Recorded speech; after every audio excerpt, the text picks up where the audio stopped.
Edward Bloom has told several fantastical stories of his adventures, but his skeptical son wants to know which of his father's life is real or fiction. In Alabama, a fish that was never caught was dubbed as the Beast. Some say the fish was the ghost of a thief who drowned in the river, so Edward Bloom thought that if this were true, then it would want gold. On the day his son was born, he used his gold wedding ring as bait, and the beast quickly grabbed it. Edward tells the story through the years on many occasions, including at his son's wedding reception. His son, Will, however, has grown tired of this story, so he walks out of his own party. As his wife, Sandra, walks to him, Edward finishes his speech by comparing it to marriage. He says that the only way to catch an uncatchable woman is to offer her a wedding ring. This earns him applause from the audience. Outside, however, Will confronts his father about the story. Edward thinks he's allowed to talk about his son at his wedding, but Will points out that he's merely a footnote in that story. He argues that he hates the story after hearing it 1,000 times. After that night, the two didn't speak for 3 years. Will believes that he and his father are just different. From all the stories he's heard about his father, he's not sure which is fact or fiction. One day, however, Will learns that his father's chemotherapy isn't working, so his pregnant wife, Josephine, urges him to visit.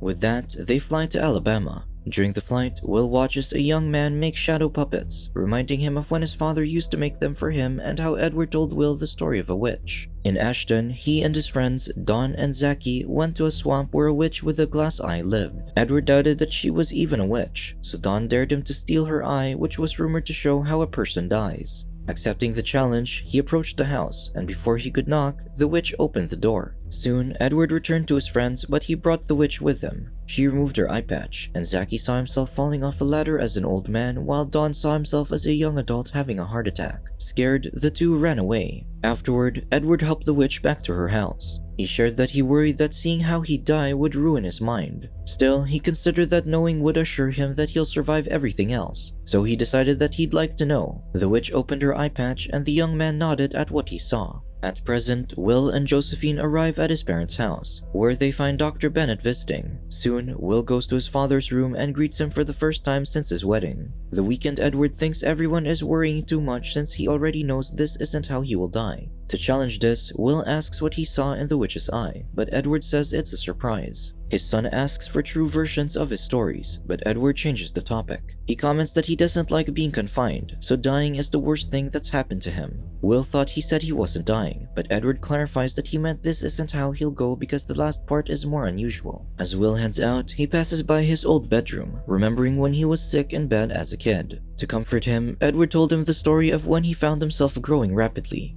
Since his muscles and bones couldn't keep up, he spent 3 years in bed, strapped to a machine to help his body. One day, he read about how a goldfish can grow up to quadruple its size if not confined in a fishbowl. This made him think that his growth spurt meant he was meant for bigger things. When his growth spurt evened out, he became a star athlete, a mogul in the grass mowing industry, won science fairs, and rescued a dog from a fire. This made him the biggest thing in Ashton until a stranger arrived and ate sheep in the middle of the night. The next day, a mob demanded that the mayor deal with the stranger, but Edward volunteered to do it. Edward went to the cave, where he met the giant, Carl. Knowing that this wasn't how he'd die, Edward claimed that he volunteered to be the town's human sacrifice. The giant refused to eat him, though he admitted that he got too hungry because he was too big. Edward suggested that the town might be too small for him, so he advised him to move to a big city. However, Carl figured that he was trying to get him to leave.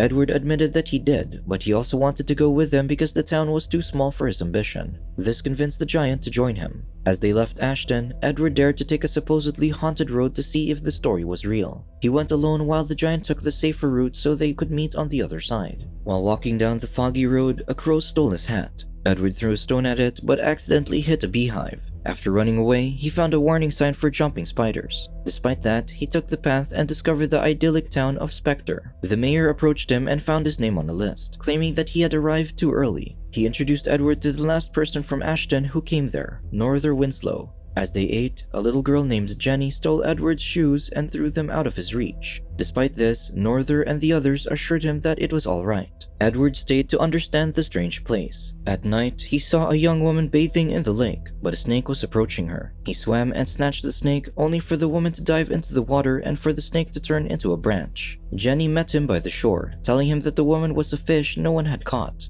As they walked back to town, Jenny pointed out that even if he were 10 years older than her, their age wouldn't matter when they were both old. They returned to town and found that they were having a party. The mayor's wife shared that Jenny liked him, and Edward realized what was happening. He announced that he wanted to leave as he wasn't ready to settle down in one place. This surprised them as no one ever left their town, but Edward was determined, so he bid them goodbye. Before he left, Jenny asked him to return and he promised that he would. Despite having no shoes on, Edward traversed into the dark path. During this, a mystical tree grabbed him, but when he remembered that this wasn't how he'd die, the tree freed him. Eventually, Edward met up with Carl at the end of the road. At present, the Bloom family is having dinner when Will announces that the photos Josephine took in Morocco were published in Newsweek. Sandra congratulates her, but Edward just tells his daughter-in-law that African parrots only speak French, and they talk about everything except religion because it's rude. The woman merely smiles at his story. That evening, Josephine checks on her father-in-law. He shares that he was dreaming but only remembers his dream when it was meant to happen. Once, he dreamed about a crow who warned him that his aunt would die. The next day, it came true. When the crow told him that his father was going to die, his father kept waiting for something to happen to him.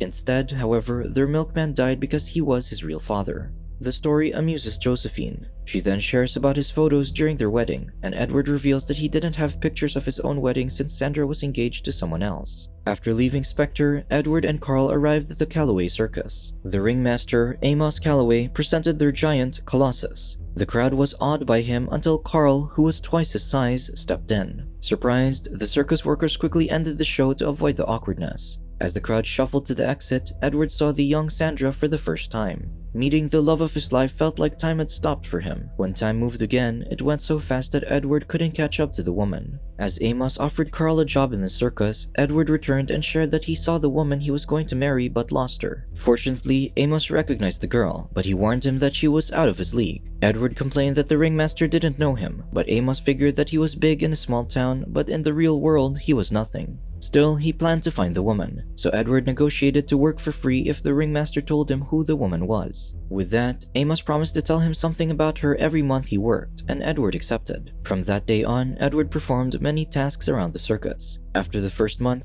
Amos told him that the woman he was looking for loved daffodils. The following month, Edward learned that she was going to college. Next, he learned that she liked music. After 3 years, Edward had to know something to help him find the woman, so he checked Amos's trailer only for a wolf to attack him. This only stopped when he threw a stick, which the canine fetched. Realizing that it only needed social niceties, he played with the wolf. By morning, he found out that the wolf was Amos, who was a werewolf. Given how he treated him in his wolf form, Amos finally told him Sandra's name and that she went to Auburn for college. Giddy, Edward thanked the man and rushed away. He went to Auburn in a nice suit and prepared daffodils before finally meeting Sandra. However, she was already engaged to his old friend, Dawn. Heartbroken, Edward apologized before leaving. He found it cruel that the love of his life was marrying the biggest jerks from his hometown. Despite this, he was determined to marry Sandra. For days, Edward expressed his love for her in various ways. He even filled the field outside her house with daffodils. This gesture impressed Sandra, but Dawn arrived, so the woman asked Edward not to harm her fiancé. Recognizing him, Dawn punched Edward for talking to his fiancé. Edward didn't fight back as he promised Sandra, so Dawn beat him. However, all the physical activity led to his heart attack later that day, as the witch prophesied years ago. Before then, Sandra broke up with Dawn after seeing his cruelty and married Edward instead. After hearing this story, Josephine pours water for her father-in-law, wondering why he's always thirsty. Edward claims that he's always been that way. Unbeknownst to them, Will overhears them talking, so he sits quietly outside to listen. As Edward was recovering from his injuries from Dawn, he was suddenly drafted into the military. He was expected to serve for 3 years, but he took hazardous assignments to return to Sandra sooner. He accepted a secret mission to steal the plans from the enemy. While the opposing army watched the performance of conjoined twins Ping and Jing, Edward infiltrated backstage. Upon arriving at a military tent, he used night vision goggles to defeat the soldiers in the dark. Finally, he got the documents, but the show ended, revealing his parachute over the curtains. The twins discovered him in their dressing room. He described his love for Sandra to convince them to help him escape. Understanding his desire to return to his wife, they agreed to help, and in exchange, he promised to introduce them to a man who could give them a show in America. However, the army believed Edward to be dead as they lost contact with him. Sandra was broken over the news until her husband finally returned 4 months later. The next morning, in the present day, Josephine shares Edward's story with her husband, but Will believes those were fantasies. His father was mostly gone throughout his childhood, making him think that he had another family. Whatever the reason is, Will thinks Edward is attached to his stories because he's bored with life. Later, Will talks to his father privately. He complains that he doesn't know his father because he never told him anything real, calling his story amusing lies. Since he's about to be a father, he wants to know the real versions of Edward's stories. Edward insists that his stories are real, so Will walks out. That afternoon, Will helps his mother clean Edward's office. There, Sandra finds the letter from the army that claimed her husband was dead. Surprised, Will checks it, and Sandra tells him that his father's stories aren't all lies. Reading the letter, Will recalls the next part of the story. After the war, Edward worked as a traveling salesman, and he chanced upon Norther in a bank in Texas. After Edward left Spectre, Norther realized that there was more to life outside, so he began traveling. However, to support this lifestyle, he became a robber, so he declared a robbery in the bank. Norther forced Edward to help him, but a bank teller revealed that their vault was empty. After escaping, Edward explained to his friend that the bank lost money due to real estate prices and the lax enforcement of the fiduciary process. This convinced Norther that the real money was in Wall Street. He eventually became a wealthy broker and sent Edward a check to thank him. This allowed him to buy their dream home. Presently, Sandra finds Edward in the bathtub, who says he was drying out. She joins him but breaks down in tears at the thought of losing her husband. Meanwhile, Will checks the rest of Edward's old documents and finds a deed of trust from Jennifer Hill. He goes to the address, passing by a sign that welcomes him to Spectre. There, he meets Jennifer and bluntly asks if she was his father's mistress. She asks why he didn't ask Edward, so the young man explains that he's dying. This surprises Jennifer, so she refuses to say anything that can skew his view of his father. Will insists on knowing the truth, so Jennifer tells him the second time Edward arrived at Spectre. He was heading home but hit a thunderstorm so great that it sent him underwater. It was when he saw the woman in the lake again. By morning, he arrived at Spectre, which grew dilapidated after a new road was built, sending them banks, liens, and debt. An auction was held to buy the town's properties, and Edward bought the entire town. To pay for it, he asked help from the people whose fortune improved because of him: Norther, Amos, and the twins. He allowed the residents to stay for free as he only wanted to keep their town alive. Soon, he bought every property except for Jennifer's, who was dubious about the agreement. Edward insisted that she won't lose her house, but Jennifer revealed that she was just disappointed because he didn't return sooner. This was when he realized that Jennifer was the young Jenny. Despite her refusal to sell her property, Edward kept returning to fix her house. Soon, Jennifer's house was so beautiful, and her feelings for him grew. However, Edward rejected her because he loved his wife. Despite her broken heart, she finally signed the deed for him to thank the man for helping her. With that, Edward left Spectre and never returned. As years passed, Jennifer's house grew old and dilapidated, thus becoming the witch's house where Edward's story began. Will knows this is contradictory because the witch was old when his father was young. Jennifer reminded him that she loved a man who couldn't love her back, but she still wanted to be important in his life. That's why she became a story, while his life with Sandra and Will was real. Later, Will returns home only to find the place empty. He soon finds Josephine in the hospital, explaining that Edward had a stroke earlier. That evening, Will offers to watch over his father so his mother can rest. Before going home, Sandra sits by her husband's side and tearfully holds his hand. Later that night, Dr. Bennett finds Will at his father's bedside and shares the real story of his birth.